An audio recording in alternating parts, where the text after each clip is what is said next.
এই, তোরা এই দুটোকে ধরে মেরে হাত পা ভেঙে দে। আমার মুখে মুখে তর্ক করা। অভি, এবার আমরা কি করব? রুদ্র, রুদ্র, ওই দেখ বেগুন গাছের বাড়ির দরজা খুলে গেছে। চল চল, ওই ঘরে ঢুকে জীবনে রক্ষা করি নিজেদের।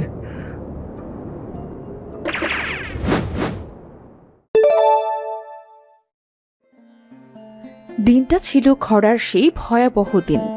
চারিদিকে মাটি ফেটে চৌচির, শুকিয়ে যাওয়া ধান ক্ষেত, গরম বাতাসে যেন শ্বাস নেওয়াই কষ্টকর। একটা ছোট্ট কুঁড়ে ঘরের ভেতর একজন অসুস্থ ব্যক্তি শুয়ে আছে। বাবা, বাবা, তোমার কিচ্ছু হবে না, তুমি ভালো হয়ে যাবে, তোমার কিচ্ছু হবে না, আমি তোমার কিচ্ছুটি হতে দেব না।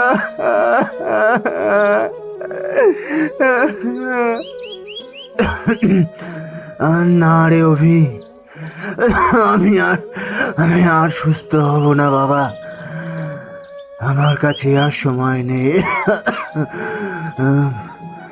আমাকে আমাকে এখন ওপারে চলে যেতে হবে। না বাবা, তুমি এমন করে বলো না, তুমি ছাড়া তো আমার কেউ নেই, তোমাকে ছাড়া আমি কেমন করে থাকবো? অভি বাবা, এই বিষটা রাখ, এটা তোর কাজে লাগবে। তোর বিপদের দিনে তোকে সাহায্য করবে। বীজ? এটা দিয়ে কি হবে বাবা? এটা দিয়ে আমি কি করব? আর এইটুকু বীজ আমাকেই বা কেমন করে সাহায্য করবে?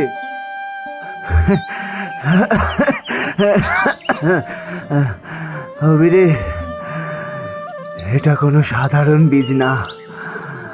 যেদিন তোর সব পথ বন্ধ হয়ে যাবে, সেদিন এটা মাটিতে পুঁতে দিস।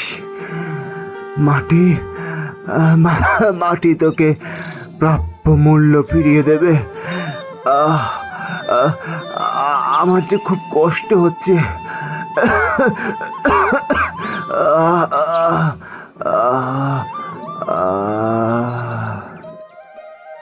না বাবা,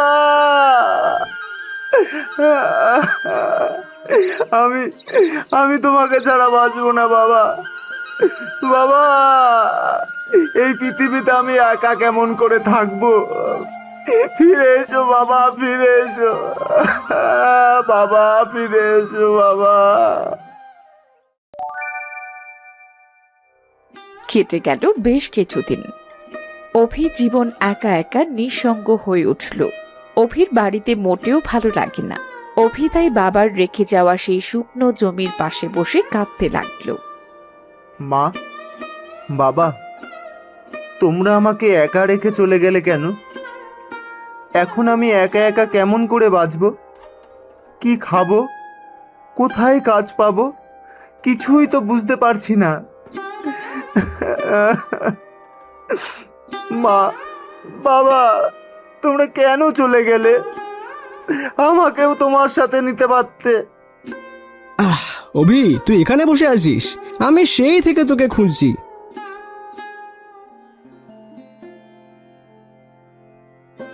কাঁদিস না অভি, কাঁদিস না। একা থাকতে থাকতে একদিন ঠিক অভ্যেস হয়ে যাবে।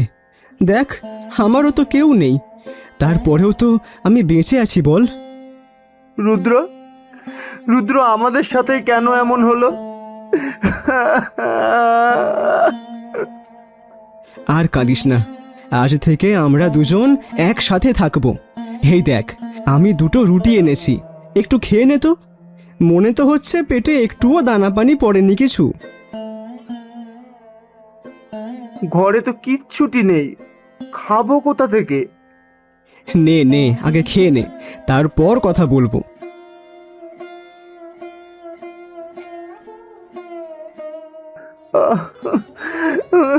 খুব খিদে পেয়েছিল রে, খেয়ে একটু ভালো লাগছে। অভি, চল এবার দুই ভাই মিলে একটু কাজের সন্ধানে বের হই। বেঁচে থাকতে গেলে তো কিছু খেতে হবে, আর কাজ না করলে খাবার আসবে কোথা থেকে? রুদ্র, আমাদের এই জমিতে কিছু চাষ করলে কেমন হয়? এই জমিতে কিছুই হবে না রে। তোর বাবা বেঁচে থাকতেই তো এই জমিতে কিছুই হতো না, আর সেখানে আমরা এই জমিতে কি করে চাষ করব? পারবো রুদ্র, অবশ্যই পারবো। এই জমি শুধু মাটি না, এটা আমার বাবার শেষ স্মৃতি। যদি কিছু করি তাহলে এই জমিতেই করব। অভি, তোর বাবা আমার কাছ থেকে যে টাকা ধার নিয়েছিল তার ঋণ এখনো শোধ হয়নি, আর তুইও তো এখন আমার টাকা ফেরত দিতে পারবি না। তাহলে আজ থেকে এই জমি আমার। না না না না চাচা, এই জমি আমি আপনাকে দেব না। এই জমিটা আমার বাবার রেখে যাওয়া শেষ স্মৃতি, এটা আমি কাউকে দেব না। কি দিবি না মানে? তাহলে এক্ষুনি আমার সব টাকা ফেরত দে। মহাজন মশাই, এখনই আমি টাকা কোথায় পাবো? আমার কাছে তো কোনো টাকা নেই। আমাকে কিছুদিন সময় দেন, কাজ করে আমি আপনার সব টাকা শোধ করে দেব। তোর বাপকে অনেক সময় দিয়েছি, আর সময় দিতে পারবো না। হয় টাকা দিবি, না হয় আজকেই এই জমি আমাকে দিবি। মহাজন মশাই, একটু দয়া করুন, আমি আর অভি কাজ করে আপনার সব টাকা শোধ করে দেব। মহাজন মশাই, মাথায় একখান বুদ্ধি এসেছে। কি বুদ্ধি রে কালু? বল বল, শিগগির বল। শোনবি, তুই যদি এই জমিতে 7 দিনের মধ্যে কোনো ফসল ফলাতে পারিস, তাহলে এই জমি তোর। এই কালু, এসব কি বলছিস তুই? এই জমিতে এমনিতেই কোনো ফসল হয় না, তার উপরে 7 দিনের মধ্যে কি করে কোনো ফসল ফলাবে? কি করে ফলাবি সেটা আমি কি করে জানবো? 7 দিনের মধ্যে কিছু ফলাতে না পারলে এই জমির কথা তুই ভুলে যাবি, আর এই জমির কাছে কখনো আসবি না। ঠিক আছে, আমাকে 7 দিন সময় দিন। আমি 7 দিনেই এই জমিতে ফসল ফলাবো।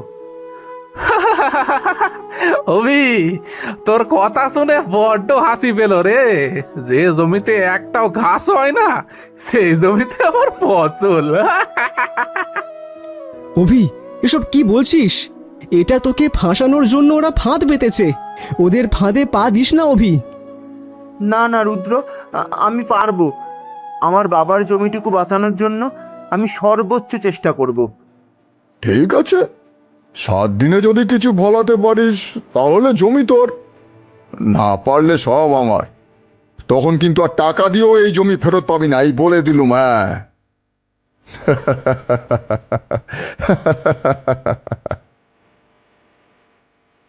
অভি, এটা কি করলি?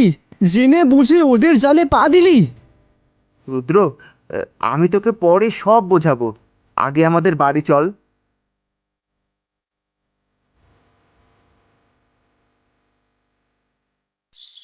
এরপর তারা দুজন মিলে বীজটা ক্ষেতের মাটিতে পুঁতে দিল। বীজটাকে তারা দুজন মিলে খুব পরিচর্যা করতে লাগলো। দেখতে দেখতে পেরিয়ে গেল 6 দিন, কিন্তু বীজ থেকে বেরোলো না কোনো চারা। রুদ্র, রুদ্র, বীজটাকে কত যত্ন করলাম, কিন্তু বীজ থেকে একটা গাছও বের হলো না। আমাদের 7 দিনের সব কষ্ট বৃথা গেল। আমার বাবার শেষ সম্বলটুকু আমি ঠেকাতে পারলাম না রে। অভি, কাঁদিস না। তুই তো চেষ্টা করেছিস। এখন সৃষ্টিকর্তা যদি মুখ তুলে না চান, তাহলে আমরা কি করব বল? কি রে অভি, খুব তো জোর দিয়ে বলেছিলি তুই 7 দিনের মধ্যে এই জমিতে ফসল ফলাবি। তা তোর ফসলগুলো কোথায়? ফসল তো দূরের কথা, জমিতে কোনো গাছই দেখতে পাচ্ছি না। যা, এবার জমির কাছ থেকে দূর হ। আজ থেকে এই জমি আমার। মহাজন মশাই, আপনি তো অভিকে 7 দিনের সময় দিয়েছিলেন, কিন্তু 7 দিন তো এখনো পার হয়নি। এখনো তো আজকের দিনটা বাকি। 6 দিনে কিছু করতে পারিসনি, আর আজকের এই একদিনে কি এমন করবি শুনি? মহাজন মশাই, ভাগ্য বদলাতে একদিন লাগে না, ভাগ্য বদলাতে কিছু মুহূর্তই যথেষ্ট। বাবা, বাবা, তুমি বলেছিলে এই বীজ আমাকে আমার প্রাপ্য মূল্য ফিরিয়ে দেবে। বাবা, তবে কি তোমার ওই জমিটা আমি রাখতে পারবো না? এই কালু, এই দুটোকে ধরে আমার জমি থেকে বাইরে বের করে দে তো। অভি, সব শেষ হয়ে গেল। হঠাৎ জাদুর বিস্ফোরণ আকাশে গিয়ে ঠেকল। সাথে সাথেই আকাশ কালো হয়ে গেল, বজ্রপাত আর সাথে শুরু হলো ঝড়। অভির বীজ থেকে একটা ছোট্ট বেগুন গাছ বের উঠল, আর চোখের পলকেই সেই ছোট্ট বেগুন গাছটা হঠাৎ করে বিশাল হতে শুরু করলো। ডালপালা ছড়িয়ে আকাশ ঢেকে ফেলল, পাতাগুলো জোড়া লেগে ছাদ হয়ে গেল, আর মুহূর্তের মধ্যেই তৈরি হলো এক অদ্ভুত বেগুন গাছের বাড়ি। অভি, এসব আমি কি দেখছি? আমার চোখের সামনে যেগুলো হচ্ছে তা কি সত্যি? রুদ্র, রুদ্র দেখ, একটা বীজ দিয়েই কত বিশাল বেগুন গাছের বাড়ি তৈরি হলো। বাবা ঠিকই বলেছিল, যেদিন আমার সব রাস্তা বন্ধ হয়ে যাবে সেদিন এই বীজ আমাকে আমার সব কিছু ফিরিয়ে দেবে। আরে এই কালু, এসব কি হচ্ছে রে? এই হঠাৎ এই জমিতে এত বড় বড় বেগুন গাছ কোত্থেকে আসলো? আমিও তো কিছুই বুঝতে পারছি না মহাজন মশাই। মহাজন মশাই, আপনার 7 দিন পূরণ হওয়ার আগেই আমি এই জমিতে চাষ করে দেখিয়েছি। আজকের পর থেকে আপনি আর আমার এই জমিতে আসবেন না। হ্যাঁ? আরে বলে কি রে এই ছেলে? আসবো না মানে? আমার টাকা কি শোধ করেছিস যে এই জমি তোর হবে? মহাজন মশাই, আপনিই তো বলেছিলেন যে 7 দিনে এই জমিতে ফসল ফলাতে পারলে এই জমি অভির হয়ে যাবে। তাহলে কথা দিয়ে এখন আবার অস্বীকার করছেন কেন? এই, তোরা এই দুটোকে ধরে মেরে হাত পা ভেঙে দে। আমার মুখে মুখে তর্ক করা। অভি, এবার আমরা কি করব? রুদ্র, রুদ্র, ওই দেখ বেগুন গাছের বাড়ির দরজা খুলে গেছে। চল, চল ওই ঘরে ঢুকে জীবন রক্ষা করি নিজেদের।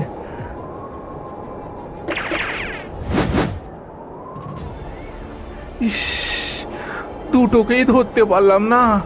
বেগুন গাছের বাড়িতে তো ঢুকেই পড়লো। বেগুন গাছের বাড়ি, এটা তো আর এমন কিছু না। ওই বাড়িতে আমি ঢুকে দুটোকে বের করে আনছি, তারপর দুটোকেই আজ মজা দেখাবো। অভি, এবার আমরা কোথায় পালাবো? মহাজন মশাই তো ভেতরে ঢুকবার কথা বলছে। যেই না মহাজন গেল বেগুন গাছের বাড়িতে ঢুকতে, হঠাৎ লতা এসে মহাজনের হাত পা জড়িয়ে ধরল, আর মহাজনকে উল্টো করে আকাশে ঝুলিয়ে দিল।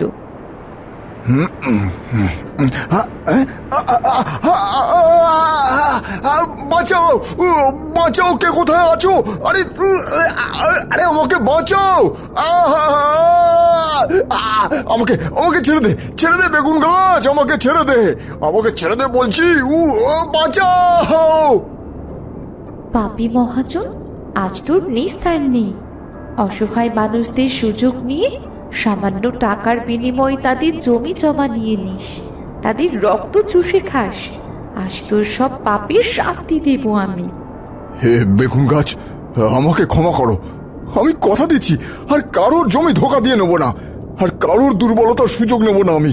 হ্যাঁ, তোর মতো পাপীকে কোনো ক্ষমা করা যায় না, তারপরেও তোকে এক শর্তে ক্ষমা করতে পারি।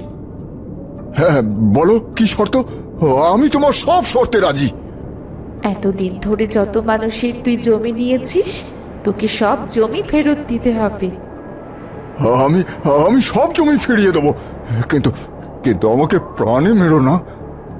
ঠিক আছে, যা, তোকে ছেড়ে দিলাম। শোন মহাজন, কথার যেন কোনো নড়চড় না হয়। না না, কোনো নড়চড় হবে না, কোনো নড়চড় হবে না। যা, এখান থেকে যা। আর শোন, এই জমির আশপাশে যেন তোকে আর কখনো না দেখি। আরে হাঁ করে দেখছিসটা কি? প্রাণ বাঁচাতে চাইলে পালা এখান থেকে, পালা। বেগুন গাছ, তোমাকে অসংখ্য ধন্যবাদ। আজ তুমি না থাকলে আমরা মহাজনের কাছে মারও খেতাম, আর আমার বাবার জমিটুকুও হারাতাম। তুমি খুব ভালো।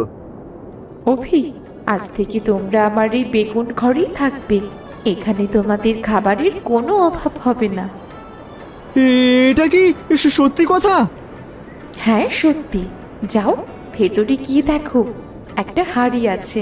ওই হাঁড়ির কাছে যা খেতে চাইবে তাই বের হবে। আজকের পর থেকে তোমাদের আর না খেয়ে দিন কাটাতে হবে না। তোমাকে সত্যি অনেক ধন্যবাদ। বাবার মৃত্যুর পরেও আমাকে যে তার ছায়ায় এভাবে রাখবে সেটা আমি আগে বুঝতে পারিনি।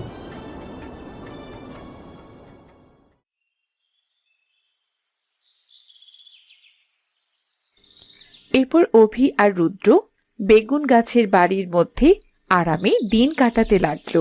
হঠাৎ একদিন এক অসুস্থ বুড়ি এসে বেগুন গাছের দরজায় কড়া নাড়ল। অভি, হঠাৎ দরজায় কে কড়া নাড়ছে? আবার মহাজন তার লোকজন নিয়ে আসলো না তো? দাঁড়া, দেখছি।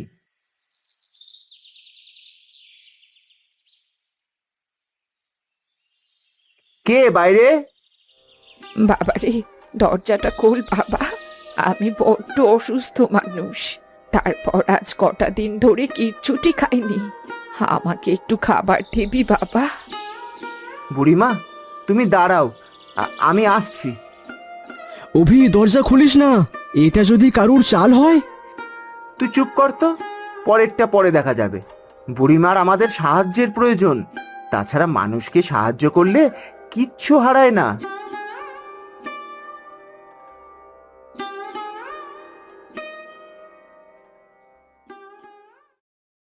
বুড়িমা, নাও, তাড়াতাড়ি খাবারগুলো খেয়ে নাও। খাবার খেলে তোমার শরীরটা না ভালো লাগবে।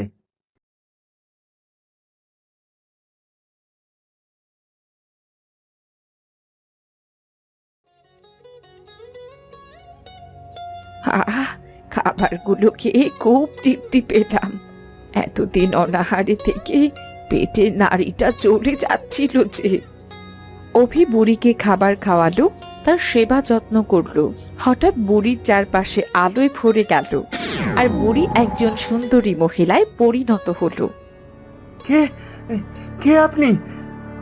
আমি আমি প্রকৃতি কন্যা। আমি তোমার পরীক্ষা নিচ্ছিলাম অভি। দেখছিলাম নিজে সুখী থেকে কি তুমি পরের দুঃখ দেখলে এগিয়ে আসো কিনা, সুখী থেকে মানুষের কষ্ট দেখলে সাহায্য করো কিনা, অন্যের কষ্টকে নিজের মনে করো কিনা। আমার কি ভাগ্য! প্রকৃতি কন্যা, প্রকৃতি কন্যা আজ আমার বেগুন গাছের বাড়িতে এসেছে। অভি, এই বাড়ি তাদেরই থাকে যারা লোভ করে না, আর যারা অন্যের কষ্ট বোঝে, আর যারা বিশ্বাস হারায় না। প্রকৃতি এটা তোমাকে ভালোবেসে দিয়েছে। তুমি খুব সৎ ও একজন ভালো মনের মানুষ। সব সময় এমন সৎই থেকো।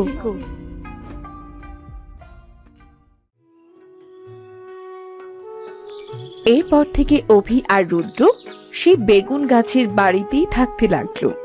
গ্রামের গরিব দুঃখী মানুষদের তারা সাহায্য করতে লাগলো।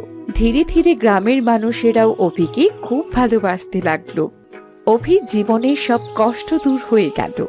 সে তার বেগুন গাছের বাড়িতে সুখে শান্তিতে দিন কাটাতে লাগলো।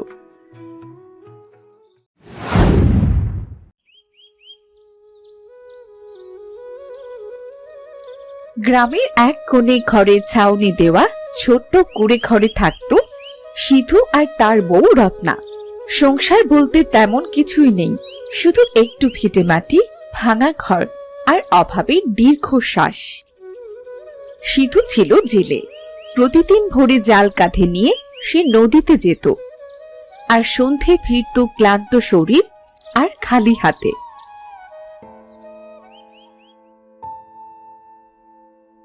কি গো, মাছ পাওনি? প্রতিদিনের মতো আজও খালি হাতেই ফিরলে?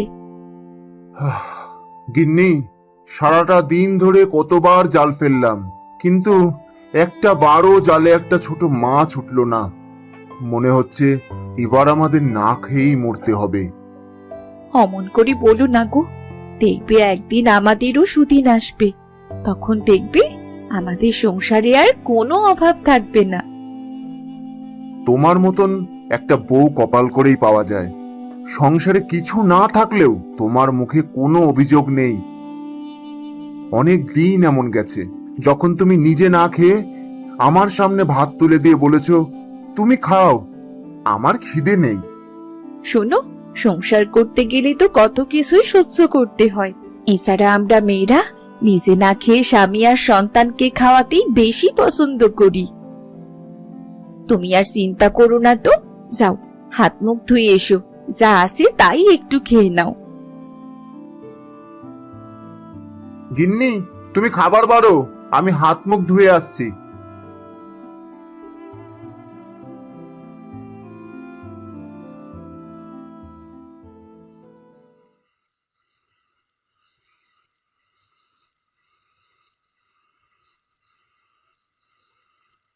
ওগো, আমরা না হয় সারাদিন না খেয়ে পার করব, কিন্তু মহাজনের ঋণে কি করবে?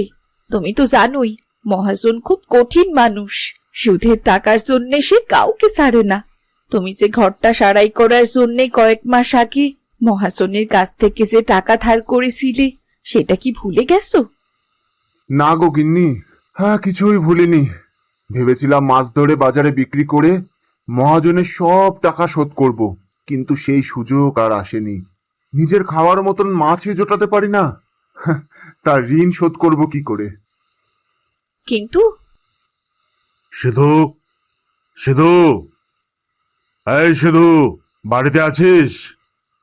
ওগো, মনে হচ্ছে মহাজনের গলা, নিশ্চয়ই ঋণের টাকাই চাইতে এসেছে। এখন কি করবে? কি করব? চলো আগে, চলো দরজা খুলে ওই মহাজনের সামনে গিয়ে দাঁড়াই, পরেরটা পরে ভাববো। হ্যাঁ, তাই চলো।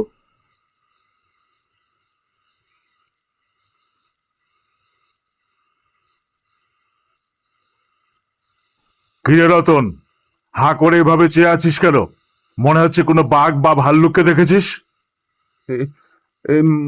মহাজন মশাই, আপনি আমার বাড়িতে, তাও আবার এই রাতের বেলায়? রাতের বেলায় না এসে কি করব? তোকে তো দিনের বেলা পাওয়াই যায় না। না মানে সারাদিন তো বাড়িতে থাকি না, তাই আপনার সাথে একটু দেখা করতে পারছি না। টাকা নেবার সময় তো 14 বার আমার বাড়িতে যাওয়া আসা করতে পারিস, আর টাকা একবার নিতে পারলে আর তোদের কোনো খোঁজ পাওয়াই যায় না। না না না না মহাজন মশাই, এমন কিছুই না। আমি টাকাটা আসলে জোগাড় করতে পারিনি। টাকা জোগাড় করতে পারিসনি মানে? 6 মাসের কথা বলে টাকাগুলো নিয়েছিলিস, আর এখন 8 মাস পার হতে চলেছে। মহাজন মশাই, আমাকে আর একটু সময় দিন। সিধু, আর কতদিন সময় নিবি বলতো? কোনো সময় দিতে পারবো না। এবার টাকা না দিলে কিন্তু তোর ভিটে মাটি দখল করে নেব। মহাজন মশাই, দয়া করুন, এই ভিটে মাটিটুকু ছাড়া আমাদের আর কিছুই নেই।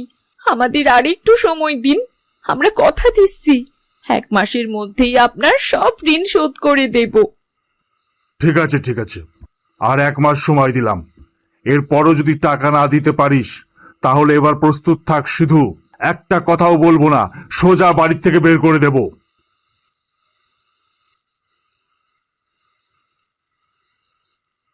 ওগো, এবার আমাদের কি হবে? 1 মাসের মধ্যে টাকা দিতে না পারলে যে শেষ ভিটে মাটিটুকু হাতছাড়া হয়ে যাবে। গিন্নি, গিন্নি কেঁদো না, কাল থেকে আরো ভোরে মাছ মারতে যাব, দেখি ভিটে মাটিটুকু ঠেকাতে পারি কিনা। পরদিন খুব ভোরে, আকাশ তখনও ফর্সা হয়নি, চারদিক কুয়াশা ছড়িয়ে আছে। সিধু জাল কাঁধে নিয়ে নদীর দিকে রওনা দিল।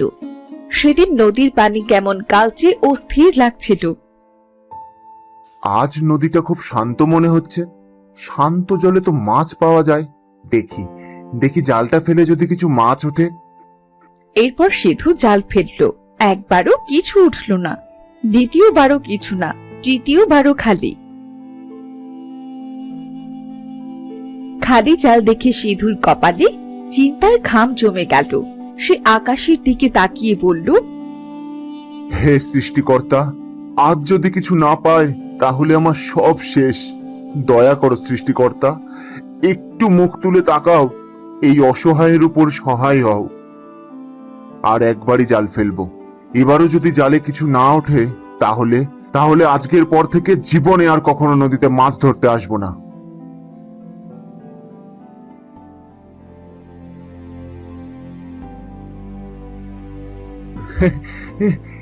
জালটা জালটা বেশ ভারী ভারী মনে হচ্ছে। তাহলে কি সৃষ্টিকর্তা মুখ তুলে চাইলেন? মনে হচ্ছে জালে এবার কিছু একটা আছে। এরপর ধীরে ধীরে সিধু জাল টানতে লাগলো। জাল উপরে উঠতেই সে হতবাক। সিধুর জালে এক বিশাল বোয়াল মাছ উঠেছে। কালো চকচকে, চোখ দুটো থেকে জ্বলছে অদ্ভুত আলো। হে সৃষ্টিকর্তা, তোমাকে অসংখ্য ধন্যবাদ। এই বিশাল আকৃতির বোয়াল মাছটা বিক্রি করলে আমার সব ঋণ শোধ হয়ে যাবে। আমাদের আর কোনো চিন্তা থাকবে না। সিধু যেই না মাছটাকে ধরতে গেল, তখনই মাছটা জোরে ছটফট করতে লাগলো। আর একটা গম্ভীর কণ্ঠে বলল, আমাকে ছেড়ে দাও, আমাকে মেরো না, দয়া করো, আমাকে ছেড়ে দাও। এই নদীতে আমি ছাড়া তো আর কেউ নেই। তাহলে কে কে কথা বলছে? আমি বোয়াল মাছ কথা বলছি গো। মাছ? বোয়াল মাছ তুমি? হ্যাঁ গো, আমি এই নদীর অভিশপ্ত রক্ষক। অনেক বছর ধরে আমি এই নদীতে বন্দি। আমাকে ছেড়ে দাও, মুক্তি দাও। তুমি ঠিক কি বলতে চাইছো বলো তো? বলছো অনেক বছর ধরে তুমি এই নদীতে বন্দি, আবার আমি ধরতে গেলে আবার বলছো আমাকে মেরেও না, ছেড়ে দাও। আমাকে ছাড়লেই তো আমি মুক্তি পাবো, দয়া করো। বোয়াল মাছ, আমি খুব কষ্টে আছি। তোমাকে ধরে বাজারে বিক্রি করলে হয়তো আমার সব সমস্যার সমাধান হতো। তবু তোমার কথা শুনে মনে হচ্ছে তুমি মিথ্যে বলছো না। চলো, আমি তোমাকে পানিতেই ছেড়ে দিই।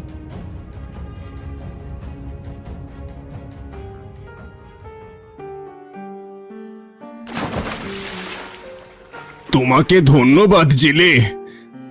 আচ্ছা বোয়াল মাছ, তুমি নিজেকে অভিশপ্ত রক্ষক বললে কেন?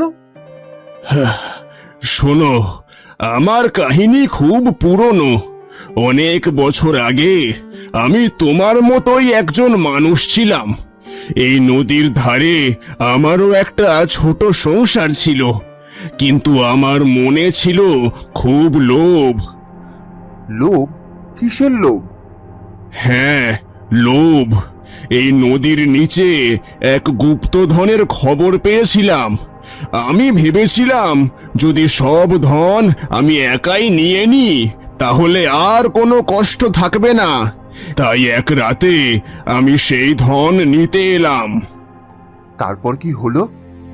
ঠিক তখনই এক সাধু আমার সামনে এসে দাঁড়ালো আর বলল, এই ধন মানুষের লোভ বাড়ায়। এটা রক্ষা করার দায়িত্ব তোমার, লুট করার নয়। কিন্তু আমি তার কথা শুনিনি। আমি জোর করে সেই ধন নিতে চাইলাম। তখন সেই সাধু রাগে আমাকে অভিশাপ দিল। কেমন অভিশাপ? সাধু বলেছিল, তুমি লোভ করেছো, তাই তুমি এই নদীর রক্ষক হয়েই থাকবে। তুমি বোয়াল মাছ হয়ে বাকি জীবন এই নদীতেই কাটাবে। তারপর কি হলো? তারপর আমি কাঁদতে কাঁদতে তার কাছে ক্ষমা চাইলাম। তখন তার মনে একটু দয়া হলে সে বলল, যেদিন কোনো নিঃস্ব মানুষ নিজের কষ্ট ভুলে আমাকে মুক্তি দেবে, সেই দিন আমি মুক্তি পাব। ও, এই জন্যই তুমি নিজেকে অভিশপ্ত বলছো? হ্যাঁ, অনেক বছর কেটে গিয়েছে, অনেকেই আমাকে ধরেছে, কিন্তু কেউ আমাকে স্বইচ্ছায় ছাড়েনি। নিজের মুক্তির পথ নিজেকে বেছে নিতে হয়েছে। কিন্তু আজ তুমি নিজের কষ্ট থাকা সত্ত্বেও আমাকে ছেড়ে দিতে চাইছো, তাই আজ আমার অভিশাপ মুক্ত হয়ে গিয়েছে। আমি তো শুধু দয়া করেছি। এই দয়াই তোমাকে অন্যদের থেকে আলাদা করেছে। তুমি আমাকে মুক্তি দিয়েছো, প্রতিদান হিসেবে আমি তোমাকে ধনী করব না ঠিকই, কিন্তু তোমাকে এমন পথ দেখাবো যাতে তুমি নিজের ভাগ্য নিজেই বদলাতে পারো। জেলে, আজ রাতে তোমার ঘরে কালা ভুনা হবে, মনে রেখো। এটা আশীর্বাদ।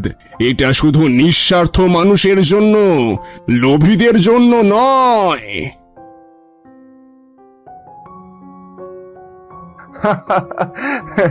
বোয়াল মাছ, তুমি কি করে জানবে আমার ঘরের অবস্থা? দুমুঠো ভাতই জোটে না, আবার কালা ভুনা কোথা থেকে হবে? আজও সেই খালি হাতেই বাড়ি ফিরতে হবে, কি আর করা যায়।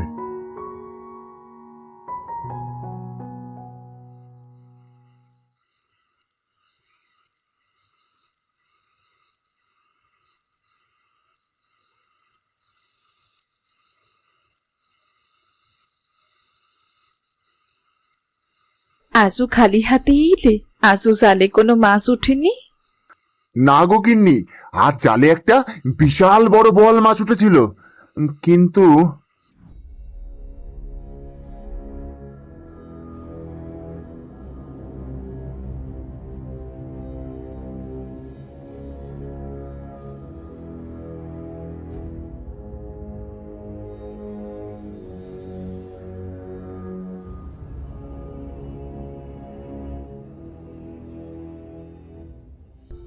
যাক, আমাদের না হোক, কারোর তো উপকার করতে পেরেছো, এইটাই যথেষ্ট।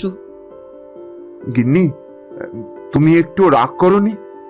না গো, ভালো কাজ করেছো, এতে রাগ কেন করব? আমি বরং খুশি হয়েছি। যাও, হাত মুখ ধুয়ে এসো, আজকের রাতটা না হয় পানি খেয়ে শুয়ে পড়ি। ঠিক আছে, চলো।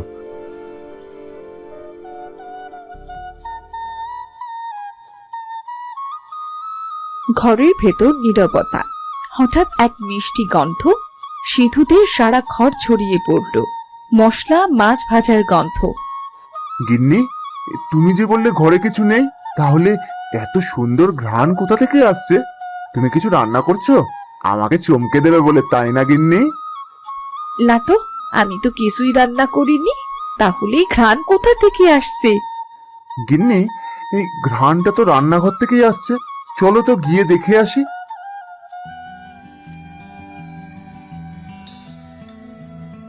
এরপর সিধুরা দুজনই রান্নাঘরে গিয়ে দেখল চুলায় হাঁড়ি বসানো, আর তার ভেতর ফুটছে কালো রঙের বোয়াল মাছের কালা ভুনা।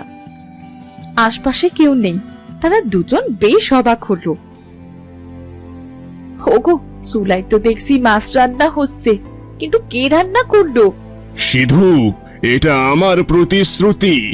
এটা সব সময় থাকবে না, শুধু তোমাদের প্রয়োজনের সময় আসবে। এটা তোমাদের শক্তি, সাহস আর বুদ্ধি দেবে, তোমাদের সব কাজের রাস্তা দেখাবে। কিন্তু সাবধান, কখনো লোভ করবে না, লোভ করলে সব হারাবে। গিন্নি, এটা তো সেই বোয়াল মাছের কণ্ঠ। মাছটা তার উপকারের প্রতিদান দিয়েছে। চলো গিন্নি, আজ বোয়াল মাছের কালা ভুনা দিয়ে পেটটা শান্ত করি। হ্যাঁ গো, চলো। কালকের পর থেকে চুলোয় হাঁড়ি উঠেনি, কি সে খিদে পেয়েছিল।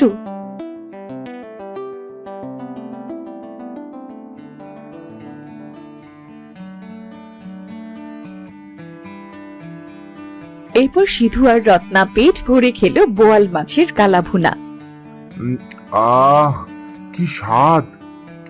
সত্যি সত্যি মাছটা বেশ উপকার করলো। এত খিদে পেয়েছিল যে আজ রাতে কিছুতেই আমার ঘুম হতো না।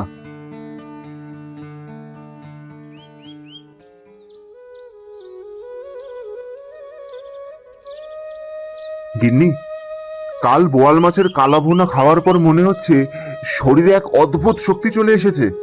নদীতে কোথায় গেলে মাছ পাওয়া যাবে সেটা মনে হচ্ছে আমি দেখতে পারছি। হ্যাঁ গো, ঠিকই বলেছ। আমারও মনে হচ্ছে পেটে কোনো খিদে নেই, আর শরীরটাও বেশ ফুরফুরে লাগছে। তুমি যাও, গিয়ে দেখো এবার কোনো মাছ ধরতে পারো কিনা। আমিও বাড়ির কাজগুলো গুছিয়ে নিই।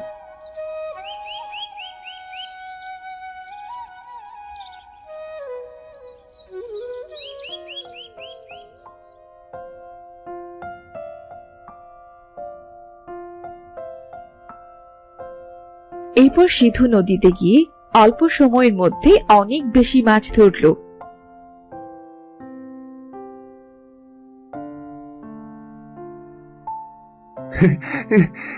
এত মাছ! সৃষ্টিকর্তা, তোমাকে অনেক ধন্যবাদ গো। মনে হচ্ছে আমার সাথে এখন থেকে সব ভালো হবে। আজ আজ এই পর্যন্তই থাক, আর বেশি মাছের দরকার নেই। আপাতত এগুলো হাটে নিয়ে গিয়ে বিক্রি করি। সিধু মাছগুলো বাজারে বিক্রি করে দুহাত ভরে বাজার করে বাড়ি ফিরলো, আর বাড়িতে পোষার জন্যে দুটো মুরগি আর দুটো হাঁস কিনে ফেললো। এ গিন্নি, ও গিন্নি, কোথায় তুমি?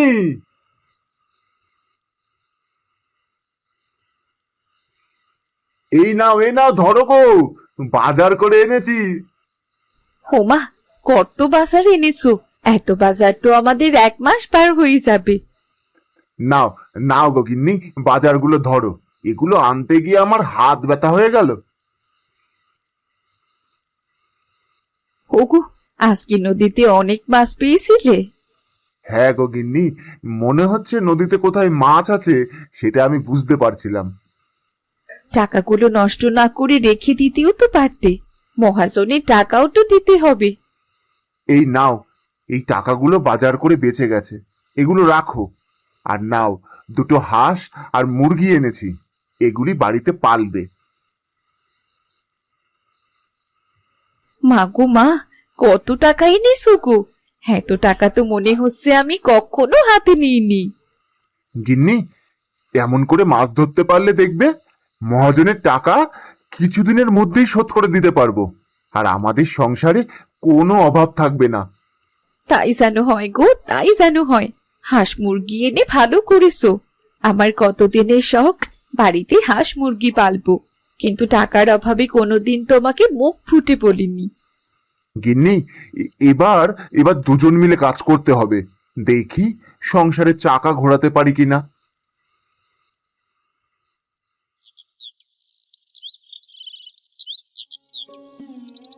এরপর রত্না হাঁস মুরগি পুষতে শুরু করলো, পাশাপাশি বাড়িতে কিছু সবজি চাষ করতে লাগলো। তারা দুজনে মিলে পরিশ্রম করতে লাগলো। ধীরে ধীরে তাদের সংসার ঘুরে দাঁড়ালো, আর আস্তে আস্তে মহাজনের সব টাকাও গুছিয়ে ফিরলো তারা।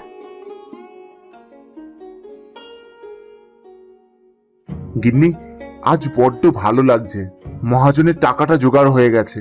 এবার আর মহাজন আমাদের ভিটে মাটি কেড়ে নিতে পারবে না। হ্যাঁ গো, তুমি ঠিক কথাই বলেছো। তুমি আগে মহাজনের টাকাটা দিয়ে এসো।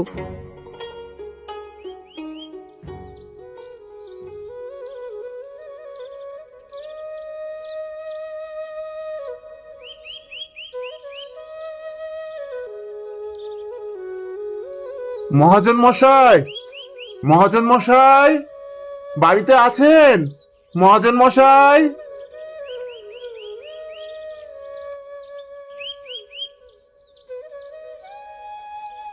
কিরে সিধু, হঠাৎ আমার বাড়িতে কেন রে?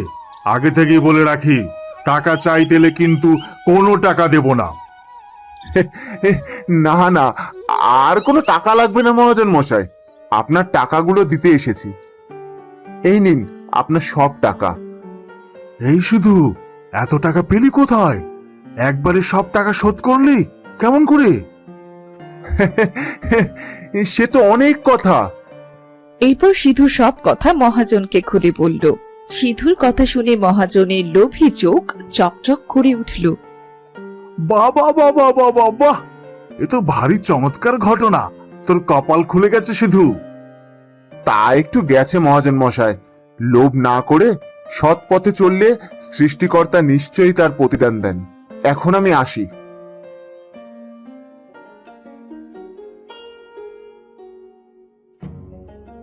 ওই মাছটা তো আমার চাই। আমিও যদি একবার বোয়াল মাছের কালা ভুনা খেতে পারি, তাহলে দেখতে পারবো নদীতে কোথায় কোথায় মাছ আছে। আমার মাছের ব্যবসা রমরমিয়ে উঠবে, কিন্তু সিধুকে আর একটা মাছও আমি ধরতে দেব না। সেই রাতেই মহাজন গেল নদীতে। অন্ধকার কুয়াশায় যেন এক ভয়ঙ্কর পরিবেশ। সে জাল ফেলতে ফেলতে বলল, আজ আমি সেই জাদুর মাছের কাছে যাবই। বোয়াল মাছটি আমার চাই।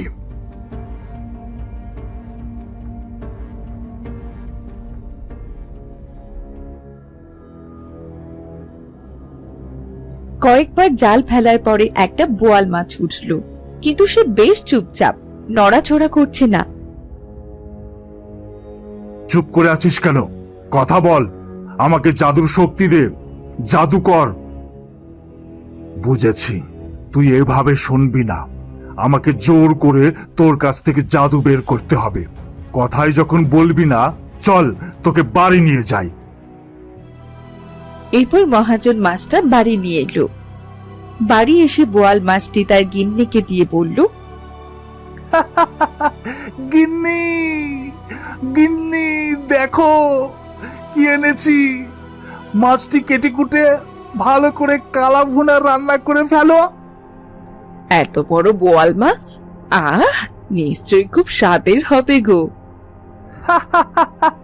স্বাদ হবে বলেই তো নিজের হাতে নদী থেকে ধরে নিয়ে এলাম। যাও, জলদি যাও, আর আমার তরস হয়েছে না।